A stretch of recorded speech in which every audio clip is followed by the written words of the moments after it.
Thank you, everyone. My name is Connor Carey. I'm Mike Ferguson. I'm Luke Sikowski. And today we'll be pitching Stryker Corporation.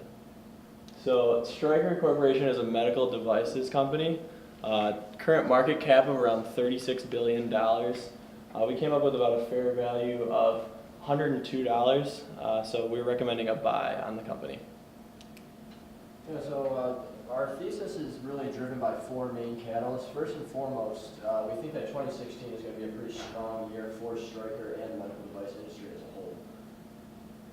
whole. Number two, they have a really interesting and unique cost reduction strategy that they really spent a lot of time in 2015 working on. We believe that as they implement that and they start to sort of realize some of those benefits in 2016 and moving forward, it will be a great benefit to their overall company. Stryker also has a strong history of growing inorganically through acquisitions, and we see that continuing through 2016 as well. And lastly, Stryker's two main growth platforms are 3D printing as well as their Maker robotic system, and we believe that this is going to really differentiate them now and moving into the future. So Stryker is a medical device and technology company that operates in three main product segments: med surgery, orthopedics, and then spine and neurotechnology. The company was founded in 1941 by Dr. Homer Stryker in Kalamazoo, Michigan. As you can see, they've had a very strong continued revenue growth over the past 5 years with a CAGR of 5% growth. They had a strong 2015 with revenues of almost $10 billion. They also grew those revenues 3%, but 7% if we take into account constant currency. All right, looking a little bit more into their actual segments, as Mike said, they operate in orthopedics, med-surg, and neurotech and spine. Their orthopedic segment makes up about 40% of their revenue, and they're really focusing on joint replacements, so hip and knees. Their med-surg, which is their surgical equipment, hospital beds, things of that nature, that also makes up about 40% of their revenue. And then neurotech and spine, which is only consists of about 20%. Is their minimal invasive surgeries for brain and spine. So looking at the industry as a whole, it's a very large global industry with revenues of $330 billion in sales in 2015 alone. It's a very competitive industry due to the high tech and specialized products that they're creating. The customers definitely put a major emphasis on the device quality and the performance because it's such an integral part of the health system.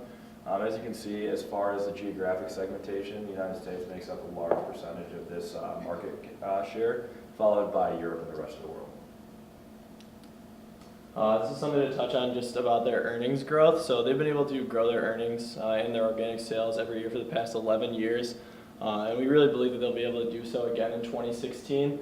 It's important to note their ability to sort of generate some of these revenues, even though they're worldwide and although the emerging markets might be struggling at the current moment, their ability to sort of use their leveraged earnings power to create sort of a higher and greater sort of return is something that we think is important and will be beneficial as the company progresses in sort of the shaky waters of today.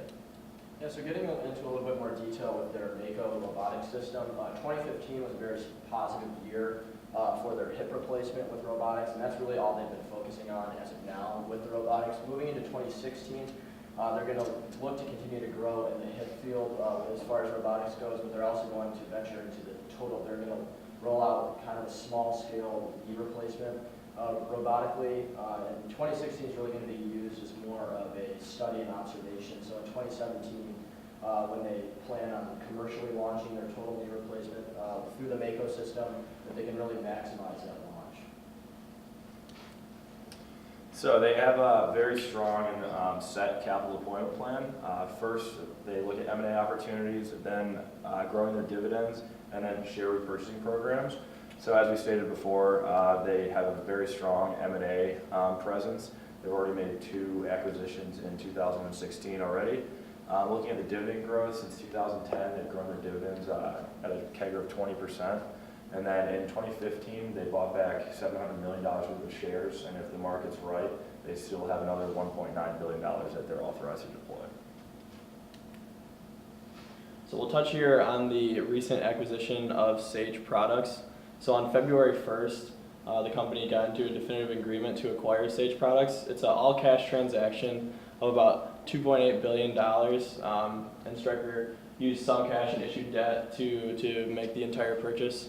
So Sage Products is a developer and a producer of these products that help with never events. So a never event is something that's based off human error, something that really should never happen. It's one of the references they gave was if a surgeon operated on the wrong operating area, something that really could be prevented and should be prevented. So this acquisition, I think, is extremely beneficial to Stryker simply because they're able to add another product to their already diverse product offering, and they basically become even more of a one-stop shop for some of their customers.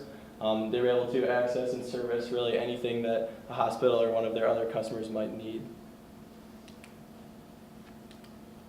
Yeah, so Stryker's management team is pretty solid and cohesive. They've had, all their CEO, CFO, and CIO, they all have pretty long tenures with the firm.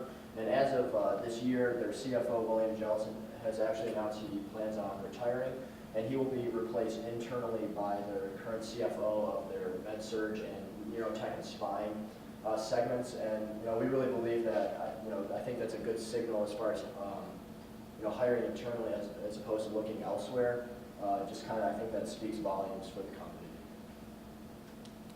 So just looking at their 5-year stock growth, there hasn't been just huge surges in the stock. It's just been consistent and steady. That goes along with their plan of just consistently growing revenues, consistently growing sales, and then growing a more diverse product offering through their acquisitions.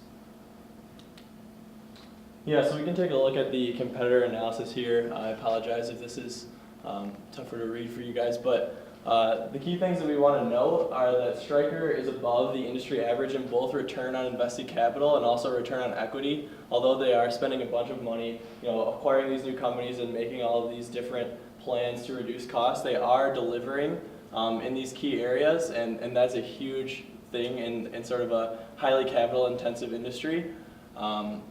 In addition, their current price to earnings slightly lower than industry average.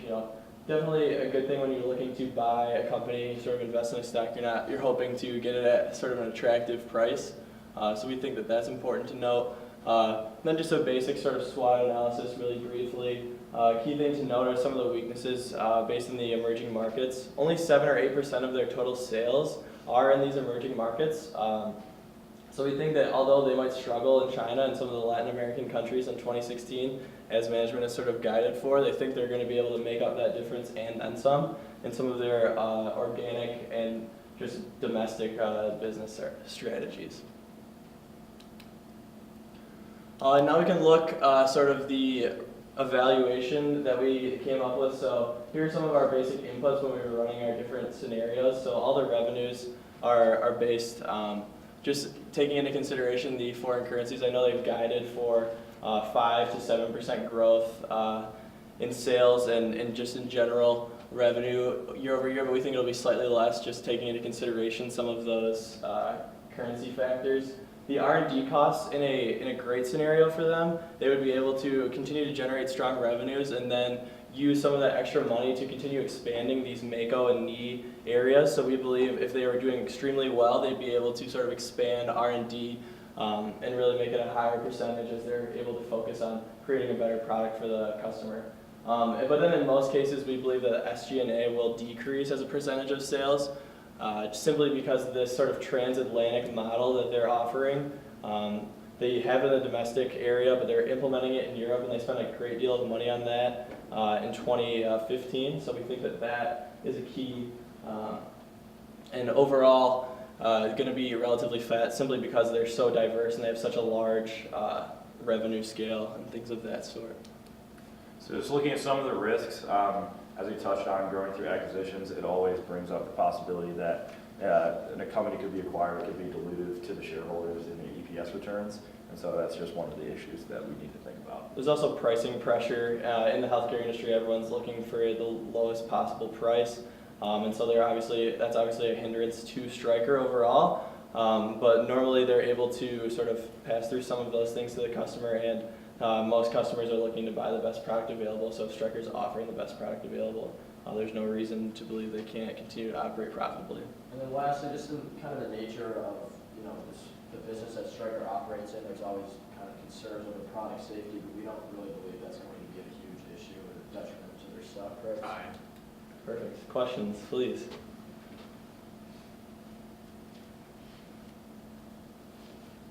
You had mentioned product safety, but I think the company has had some product safety concerns in the past. Can you touch on that? Yeah, so just obviously operating, especially on big joint replacements.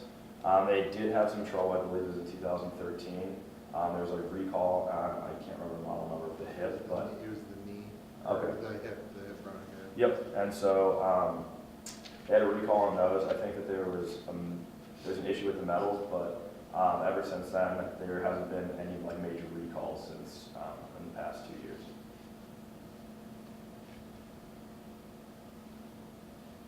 You mentioned in the presentation that they're guiding to continued currency headwinds in 2016. So this has been an issue for Stryker and virtually every other Yeah. U.S. dollar-based company in the world for a while. So if you're the chief financial officer of Stryker, what do you do to deal with that foreign currency situation, both short-term and long-term? You got to go to the CEO's office and recommend what you're going to do. Right. Well, I'll start, and maybe Mike can piggyback off of my answer. But I think in the short term, it's important to look at some of the areas that you are doing well. I think obviously they were hoping to expand and continue to expand in some of these different emerging markets, but with murky waters sort of overseas, I think it's important to focus on what's going well. So I would definitely try to focus on some of the internal and domestic areas, in addition to sort of long-term looking at where they see the currencies going, where they feel these economies are going, and if there needs to be an institution of like a hedge or a long-term contract with like product agreements, sort of initiating with their clients sort of a longer-term purchasing agreement where you would be buying products in a long term, so you can sort of model out that it's like the products that would be offered, something sort of that nature. Yeah, and then just piggybacking off that, especially in the short and just midterm, they have a very low debt total right now, and so if need be, if they do need to raise capital, instead of bringing it back with the FX rate so low right now, I think they definitely have the market where they could go to market because they have such a strong balance sheet that they could issue debt if they need to raise capital and cash quickly. Thank you. Maybe I missed this, but how exactly did you arrive at your target price?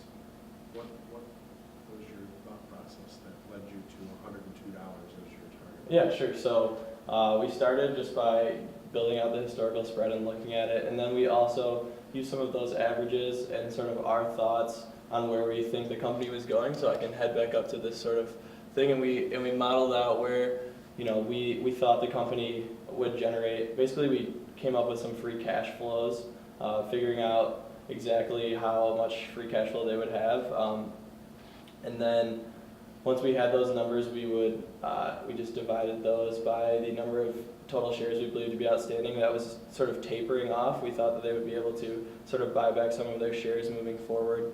But really it was coming from our own assumptions on where we thought the market would going, what margins they were operating at historically, and what margins we thought they would operate at moving forward. And coming up with all of those different assumptions, we brought it all together and came up with their current forward price. Also, is it multiple cash flow time? Yeah. When the bulk of the model was built, the stock was actually trading a bit lower, so there was more upside. So which multiple were you using then on the revenue for the whole case? Just 7% upside on the stocks, what you're saying? Yeah, so we were looking at the different multiples, we had price to sales, price to book, and price so price to earnings as well. So we used all three of those different models. We weren't trying to overweight on one of the others. We figured it would be better off to have a more well-rounded sort of valuation that way. Okay. What might tie into this a little bit, if you would go back to, I believe it's slide 9, Mhm. capital deployment. Yes.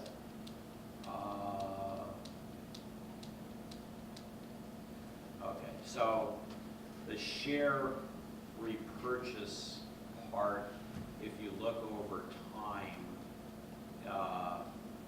is highly varied.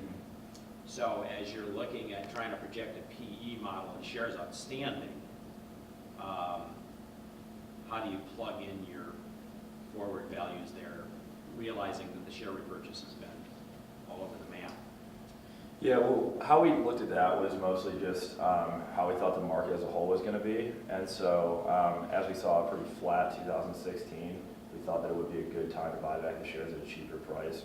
And so we tapered the shares outstanding a little bit. And so I think we had those decreasing by, I think it was like 1% annually over the next 3 years.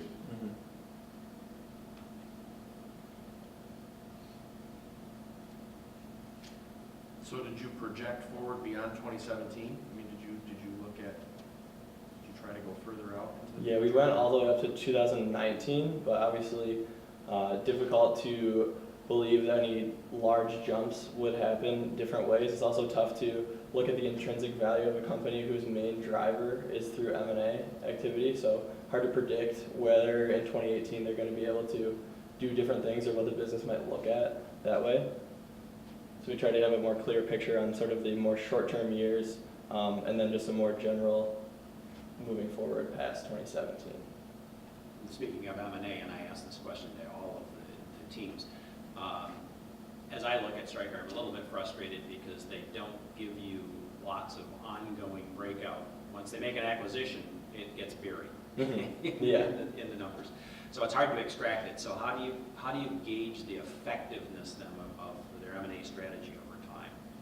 Well, I think that it's sort of towards the common goal of that whole one-stop shop for all of their customers. I think that by buying up and finding some of these smaller and privately held companies and creating a larger product offering, they're able to effectively increase sort of their earnings per share, increase their revenue year over year. I know it's obviously difficult to say, oh, this acquisition here was an absolute killing and this one obviously didn't perform as well as the other ones, but when you're looking at that, I would say it's something just overall as the business is going, if they're able to generate increased organic sales for 11 consecutive years, there's no indication there that the M&A strategy is obviously performing or underperforming. Because most of the time, management will just give you commentary on how the Sure. acquisition's going, like cost cutting and so Yeah. forth. You had looked at the competitors Mhm. for Stryker. Yes. Would you argue that Stryker should be trading at a premium or a discount to some of these peers? I think it's And why? sure.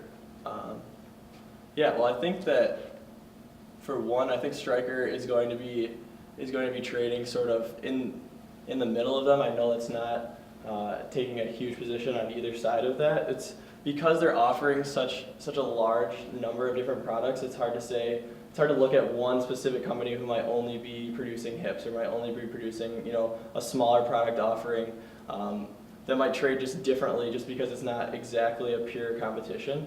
But in terms of its ability to constantly produce a dividend, constantly grow, constantly have increased organic sales, I think that it would be a small premium. Obviously, it's not reflected in the price to earnings today, but something that the company moving forward will be sort of attractive to people because of its longevity, because of its ability to increase earnings per share, increase all of those things that investors look into.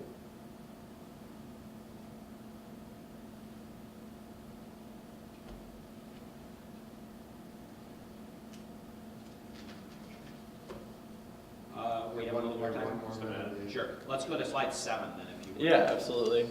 It's going to take a second. The clicker is a little slow, but Yeah, that's fine. All right, so this presentation, I think, did a nice job of differentiating between organic and adjusted and the Forex aspect in it. But so as you go through and project this out to 2019, what's your assumption then for what their normalized organic sales growth is, and what do you assume then about the continuation of Forex headwind or it going away. Right, so moving forward, their organic sales growth, I guess you should look at it historically, sort of 5% has been their target for the last decade, and they've been able to pretty much consistently. That's all right. We got a little bit in there, thank you. Well, thank you so much, guys, I really Thank you. appreciate it.